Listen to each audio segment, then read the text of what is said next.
Hello नमस्कार जय Hind Vande Mataram friends. तो मित्रों આજના વિડીયોમાં જે છે આપણે 1 થી 50 જિલ્લા જીકેના એમસીક્યુ લઈને આવી જઈએ છીએ। મિત્રો આવનારી એક્ઝામ જે છે કોન્સ્ટેબલને એની જો તમે તૈયારી કરતા હોય તો વિડીયોમાં છેલ્લે સુધી જોતા રહેજો। નવા સિલેબસ મુજબ જે છે દરરોજ મિત્રો આપણે આવા 50 જિલ્લા જે છે જીકેના એમસીક્યુ લઈને આવીએ છીએ। ચેનલ ઉપર નવા હોય તો મિત્રો ચેનલને ખાસ સબસ્ક્રાઇબ કરી લેજો, બરાબર। તો ચાલો શરૂ કરીએ। ક્વેશ્ચન નંબર 1, ગુજરાતના ટાંગલિયા કામ બાબતે નીચેના પૈકી કયા વિધાનો સાચા છે। મિત્રો અહીંયા આપણને જે છે બે વિધાનો આપેલા છે। ગુજરાતના ટાંગલિયા કામ બાબતે જે છે બે વિધાનો આપેલા છે, જોઈએ આપણે। ટાંગલિયા વણાટને દાણા વણાટ પણ કહેવામાં આવે છે। તેનું કામ જે છે મુખ્યત્વે ડાંગરસિયા સમુદાય દ્વારા કરવામાં આવે છે। શું આવશે? બંને વિધાનો સાચા આપેલા છે, બરાબર। ઓપ્શન સી આપણો અહીંયા રાઈટ આન્સર બનશે। ખાસ યાદ રાખજો, ટાંગલિયા વણાટને જે છે શું તો દાણા વણાટ પણ કહેવામાં આવે છે। આ વિધાન સાચું છે અને તેનું કામ મુખ્યત્વે ડાંગરસિયા સમુદાય દ્વારા કરવામાં આવે છે। આ વિધાન પણ સાચું છે, મતલબ બંને વિધાનો આપણને અહીંયા જે છે એ સાચા જ આપેલા છે, ખાસ યાદ રાખજો। ત્યારબાદનો ક્વેશ્ચન જોઈએ બીજો। અમદાવાદ હાજા પટેલની પોળમાં શાંતિનાથની પોળના જે છે શાંતિનાથના દેરાસરનો રંગમંડપ અને ઘુમટ શેનો કલાપૂર્ણ નમૂનો છે? શેનો આવશે નમૂનો? અમદાવાદ જે છે હાજા પટેલની પોળમાં જે છે શાંતિનાથની પોળના શાંતિનાથના દેરાસરનો રંગમંડપ અને ઘુમટ જે છે શેનો કલાપૂર્ણ નમૂનો છે? શું આવશે મિત્રો આમાં રાઈટ આન્સર? કાષ્ઠ સ્થાપત્ય, બરાબર। ઓપ્શન સી આપણો અહીંયા રાઈટ આન્સર બનશે। ખાસ યાદ રાખજો, અમદાવાદમાં જે છે હાજા પટેલની પોળમાં શાંતિનાથની પોળના શાંતિનાથના દેરાસરનો રંગમંડપ અને ઘુમટ જે છે શેનો તો કાષ્ઠ સ્થાપત્યનો જે છે એ અમૂલ્ય નમૂનો છે, ખાસ યાદ રાખજો। જોઈએ ત્યારબાદનો નેક્સ્ટ ક્વેશ્ચન। આબુ પર કોના શાસન દરમિયાન વિમલ મંત્રીએ વિમલ વસઈ તરીકે ઓળખાતા આદિનાથનું આરસનું મંદિર બંધાવ્યું હતું? આબુ ઉપર જે છે મિત્રો કોના શાસન દરમિયાન વિમલ મંત્રીએ વિમલ વસઈ તરીકે ઓળખાતા આદિનાથનું આરસનું મંદિર જે છે એ બંધાવેલું હતું? ભીમદેવ પહેલો, બરાબર, એમના સમયમાં બંધાવેલું હતું, ખાસ યાદ રાખજો।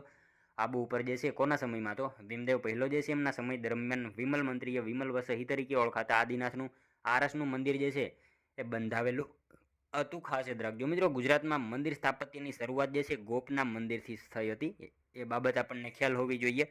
અને ઘુમલી અને સેજકપુરના નવલખા મંદિરો, મોઢેરાનું સૂર્ય મંદિર, આબુના વિમલ વસઈ અને લુણ વસઈ, સોમનાથ મંદિર, સિદ્ધપુરનો રુદ્રમાળ વગેરે જે છે ગુજરાતના ચાલુક્ય શૈલીના ઉદાહરણ છે। એ બાબત પણ આપણને સાથે સાથે જે છે એ ખ્યાલ હોવી જોઈએ। જોઈએ ત્યારબાદનો નેક્સ્ટ ક્વેશ્ચન ચોથો। મનુભાઈ પંચોળીએ કયા વેદને આર્યોના જીવનની આરસી કહ્યો છે? નીચેનામાંથી જે છે મનુભાઈ પંચોળીએ કયા વેદને જે છે આર્યોના જીવનની આરસી કહી છે? ઋગ્વેદને, બરાબર। ઓપ્શન એ આપણો અહીંયા રાઈટ આન્સર બનશે। ખાસ યાદ રાખજો, મનુભાઈ પંચોળી જે છે એમને કયા વેદને તો ઋગ્વેદ જે છે વેદને આર્યોના જીવનની આરસી એવું કહેલું છે, ખાસ યાદ રાખજો। મિત્રો તમે વિડીયોમાં જે છે છેલ્લે સુધી જોતા રહેજો। આપણે છેલ્લે જે છે લાસ્ટમાં એક 51મો ક્વેશ્ચન રાખેલો છે જેનો આન્સર તમારે કોમેન્ટમાં જણાવવાનો રહેશે, તો વિડીયોમાં તમે છેલ્લે સુધી જોતા રહેજો। ત્યારબાદનો ક્વેશ્ચન જોઈએ પાંચમો। ભારતમાં સૌપ્રથમ પંચાયતી રાજની શરૂઆત કરનાર વડાપ્રધાન કોણ હતા? મિત્રો ભારતમાં જે છે સૌપ્રથમ પંચાયતી રાજની શરૂઆત કરનાર વડાપ્રધાન જે છે નીચેનામાંથી કોણ હતા? કોણ આવશે? જવાહરલાલ નહેરુ, બરાબર। ઓપ્શન એ આપણો અહીંયા રાઈટ આન્સર બનશે। ખાસ યાદ રાખજો, ભારતમાં સૌપ્રથમ પંચાયતી રાજની જે છે શરૂઆત કરનાર વડાપ્રધાન કોણ? તો જવાહરલાલ નહેરુ હતા। મિત્રો તમને વિડીયો ગમતો હોય તો એક લાઇક કરજો। અમે તમારી પાસે માત્ર એક લાઇકની આશા રાખીએ છીએ, તો એક લાઇક તમે જરૂર કરી દેજો। ત્યારબાદનો ક્વેશ્ચન જોઈએ। કયા બંધારણીય સુધારા દ્વારા બંધારણમાં થયેલ સુધારાને ન્યાયિક પ્રક્રિયાથી બહાર રાખવામાં આવ્યા? કયા બંધારણીય સુધારા દ્વારા જે છે એ બંધારણમાં થયેલ સુધારાને ન્યાયિક પ્રક્રિયાથી બહાર રાખવામાં આવ્યા? કયો બંધારણીય સુધારો આવશે અહીંયા રાઈટ આન્સર? 42મો બંધારણીય સુધારો 1976, બરાબર, ખાસ યાદ રાખજો। એના દ્વારા જે છે એ સુધારાને ન્યાયિક પ્રક્રિયાથી બહાર રાખવામાં આવ્યા, ખાસ યાદ રાખજો। જોઈએ ત્યારબાદનો next question. Bharat Ratna award એનાયત કરવાનું કયા વર્ષથી શરૂ કરવામાં આવ્યું? ભારત રત્ન એવોર્ડ જે છે એ એનાયત કરવાનું કયા વર્ષથી શરૂ કરવામાં આવ્યું? કયું વર્ષ આવશે મિત્રો રાઈટ આન્સર અહીંયા? 1954, બરાબર। ઓપ્શન સી રાઈટ આન્સર બનશે। ખાસ યાદ રાખજો, ભારત રત્ન એવોર્ડ એનાયત કરવાનું કયા વર્ષથી તો 1954 જે છે એ વર્ષથી શરૂ કરવામાં આવેલું હતું, ખાસ યાદ રાખજો। ત્યારબાદનો ક્વેશ્ચન જોઈએ। ગુજરાતની લોક રંગમંચની ભવાઈનો ઉદ્ભવ કઈ સદીમાં થયો હતો? ગુજરાતની જે છે લોક રંગમંચની ભવાઈનો ઉદ્ભવ જે છે કઈ સદીમાં થયો હતો? કઈ સદી આવશે? 14મી સદી આવશે, બરાબર। અહીંયા ઓપ્શન એ આપણો અહીંયા રાઈટ આન્સર બનશે। ખાસ યાદ રાખજો, ગુજરાતની લોક રંગમંચની ભવાઈનો ઉદ્ભવ જે છે એ કઈ સદીમાં તો 14મી સદીમાં થયેલો જોવા મળે છે, ખાસ યાદ રાખજો। મિત્રો ભવાઈની અંદર જે સ્ત્રીનું પાત્ર ભજવનાર હોય તેને કયા નામથી તો એને કાચળિયો એવા નામથી ઓળખવામાં આવે છે, અને જે પુરુષનું પાત્ર ભજવે એને મૂછબંધ એવું કહેવામાં આવે છે। એ બાબત પણ આપણને સાથે સાથે ખ્યાલ હોવી જોઈએ। જોઈએ ત્યારબાદનો નેક્સ્ટ ક્વેશ્ચન। સાબરકાંઠા જિલ્લાના રોડા ગામમાં આવેલા પ્રાચીન મંદિરોમાં કઈ શૈલીના શિખરનું આરંભિક સ્વરૂપ નજરે પડે છે? સાબરકાંઠા જિલ્લાના મિત્રો રોડા ગામમાં જે છે આવેલા પ્રાચીન મંદિરોમાં નીચેના પૈકી કઈ શૈલીના શિખરનું આરંભિક સ્વરૂપ નજરે પડે છે? કઈ આવશે અહીંયા? નાગર શૈલી. બરાબર, ઓપ્શન બી રાઈટ આન્સર આપણો અહીંયા બની જશે. સાબરકાંઠા જિલ્લાના જે છે રોડા ગામમાં આવેલા પ્રાચીન મંદિરોમાં કઈ શૈલીના? તો નાગર શૈલીના જે છે શિખરનું આરંભિક સ્વરૂપ જે છે એ નજરે પડે છે, ખાસ યાદ રાખજો. ત્યારબાદનો ક્વેશ્ચન જોઈએ, કચ્છમાં આવેલું કયું સ્થળ એમ્બ્રોઇડરી માટે જાણીતું છે? કચ્છમાં જે છે આવેલું કયું સ્થળ એમ્બ્રોઇડરી માટે જાણીતું છે? કયું આવશે? ધનેતી. બરાબર, ઓપ્શન બી રાઈટ આન્સર બનશે. અહીંયા કચ્છમાં આવેલું કયું સ્થળ? તો ધનેતી જે છે એ સ્થળ એમ્બ્રોઇડરી માટે જે છે એ જાણીતું છે, ખાસ યાદ રાખજો. ત્યારબાદનો ક્વેશ્ચન જોઈએ, શ્યામજી કૃષ્ણ વર્મા કયા સામાયિકના તંત્રી હતા? મિત્રો, શ્યામજી કૃષ્ણ વર્મા જે છે એ કયા સામાયિકના તંત્રી હતા? The Indian socialist. બરાબર, ઓપ્શન બી રાઈટ આન્સર અહીંયા બનશે, ખાસ યાદ રાખજો.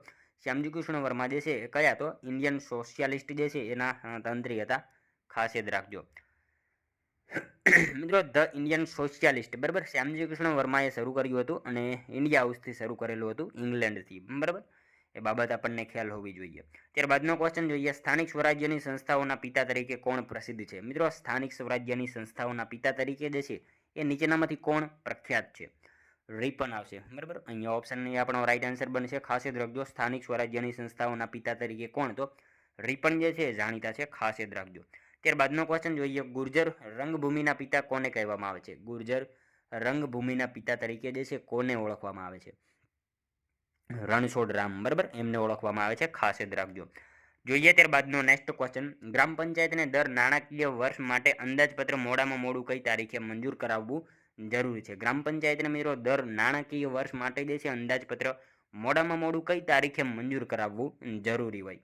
31 માર્ચ. બરાબર, એ તારીખે મંજૂર કરાવવું જરૂરી હોય, ખાસ યાદ રાખજો. ત્યારબાદનો ક્વેશ્ચન જોઈએ, ચંદ્રગુપ્ત મૌર્યએ નંદવંશના કયા શાસકને હરાવી મૌર્ય સામ્રાજ્યની સ્થાપના કરી? ચંદ્રગુપ્ત મૌર્યએ જે છે એ નંદવંશના કયા શાસકને હરાવીને મૌર્ય સામ્રાજ્યની જે છે સ્થાપના કરી? ધનાનંદને. બરાબર, ધનાનંદને હરાવીને જે છે ચંદ્રગુપ્ત મૌર્યએ મૌર્ય સામ્રાજ્યની સ્થાપના કરી હતી, ખાસ યાદ રાખજો. ત્યારબાદનો ક્વેશ્ચન જોઈએ, રાજીવ ગાંધી ઇન્ટરનેશનલ એરપોર્ટ ક્યાં આવેલું છે? મિત્રો, રાજીવ ગાંધી ઇન્ટરનેશનલ એરપોર્ટ જે છે એ ક્યાં આવેલું છે? હૈદરાબાદમાં આવશે. બરાબર, ખાસ યાદ રાખજો. રાજીવ ગાંધી ઇન્ટરનેશનલ એરપોર્ટ જે છે એ ક્યાં? તો હૈદરાબાદ ખાતે જે છે એ આપણને જોવા મળશે, રાજીવ ગાંધી ઇન્ટરનેશનલ એરપોર્ટ. ત્યારબાદનો ક્વેશ્ચન જોઈએ, પથ્થર અને ઇટેરી બાંધકામ યુક્ત કૂવો કયા નામે ઓળખાય છે? પથ્થર અને ઇટેરી બાંધકામ યુક્ત કૂવો જે છે કયા નામથી ઓળખાય છે? શું આવશે? ભમરિયો કૂવો. બરાબર, એના નામથી ઓળખાય છે, ખાસ યાદ રાખજો. ઓપ્શન બી આપણો અહીંયા રાઈટ આન્સર બનશે. મિત્રો, આ ભમરિયો કૂવો જે છે ને એ સ્થાપત્ય જે છે સ્થાપત્ય ભમરિયો કૂવો જે છે કોના દ્વારા બનાવવામાં આવ્યું હતું? તો ખાસ યાદ રાખજો, ગુજરાતમાં જ્યારે સ્વતંત્ર સલ્તનતનું શાસન હતું અને એ સમયગાળા દરમિયાન જે છે મહમદ બેગડો એના સમયગાળા દરમિયાન મિત્રો વાતક નદીના કિનારે જે છે શહેરની સ્થાપના કરેલી હતી, એટલે કે મહેમદાવાદ, ત્યાં ખાતે જે છે જોવા મળે છે આપણને ભમરિયો કૂવો. બરાબર, એ બાબત આપણને ખ્યાલ હોવી જોઈએ.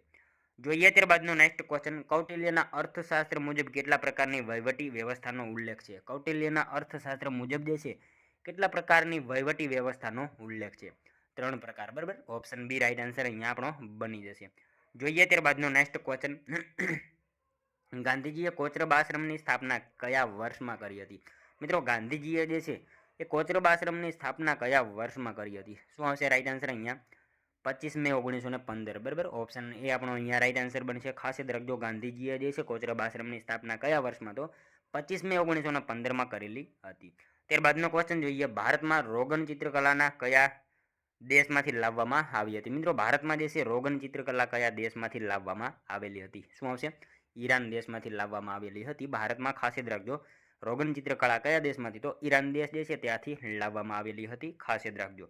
ત્યારબાદનો ક્વેશ્ચન જોઈએ, આદિવાસી પ્રજા તથા દિગંબર જૈન સમાજની સંસ્કૃતિના સમન્વય રૂપ રેવડીનો મેળો ક્યાં યોજાય છે? આદિવાસી પ્રજા તથા દિગંબર જૈન સમાજની સંસ્કૃતિના સમન્વય રૂપ રેવડીનો મેળો જે છે એનું આયોજન ક્યાં થાય છે? શું આવશે મિત્રો રાઈટ આન્સર અહીંયા? સંતરામપુર. બરાબર, સંતરામપુર ખાતે એનું આયોજન થાય છે, ખાસ યાદ રાખજો. જોઈએ મિત્રો ત્યારબાદનો નેક્સ્ટ ક્વેશ્ચન, કાલિદાસ દ્વારા રચિત અભિજ્ઞાન શાકુંતલમ, મેઘદૂતમ અને ઋતુસંહાર મુખ્યત્વે કયા શાસનકાળની સામાજિક પરિસ્થિતિની માહિતી મળે છે? શું આવશે આમાં રાઈટ આન્સર? ગુપ્તકાલીન, બરાબર. ગુપ્તકાલીન જે છે એ ઓલાની જે છે માહિતી મળે છે. ખાસ યાદ રાખજો, એ સામ્રાજ્યની જે છે આપણને માહિતી મળે છે. ત્યારબાદનો ક્વેશ્ચન જોઈએ, પુરાતત્વીય સ્થળ બુર્જ હોમ અને ગુરુફકાલ ક્યાં આવેલ છે? મિત્રો આનો એક આન્સર જે છે તમારે કોમેન્ટમાં જણાવવાનો રહેશે, બરાબર. પુરાતત્વીય સ્થળ જે છે બુર્જ હોમ અને ગુરુફકાલ એ ક્યાં આવેલ છે એનો એક આન્સર મિત્રો તમારે કોમેન્ટમાં જણાવવાનો રહેશે, બરાબર. તો મિત્રો આ તો વિડીયો, જો તમને વિડીયો પસંદ આવ્યો હોય તો એક લાઇક કરજો, તમારા મિત્રો જોડે શેર કરજો, જેથી એમને પણ ઉપયોગી બને. અને મિત્રો આપણી ચેનલ ઉપર નવા હોય તો ચેનલને ખાસ સબસ્ક્રાઇબ કરી લેજો, બરાબર. તો મળશું હવે આપણે કાલે બીજા વિડીયોમાં. ત્યાં સુધી જય હિન્દ, વંદે માતરમ.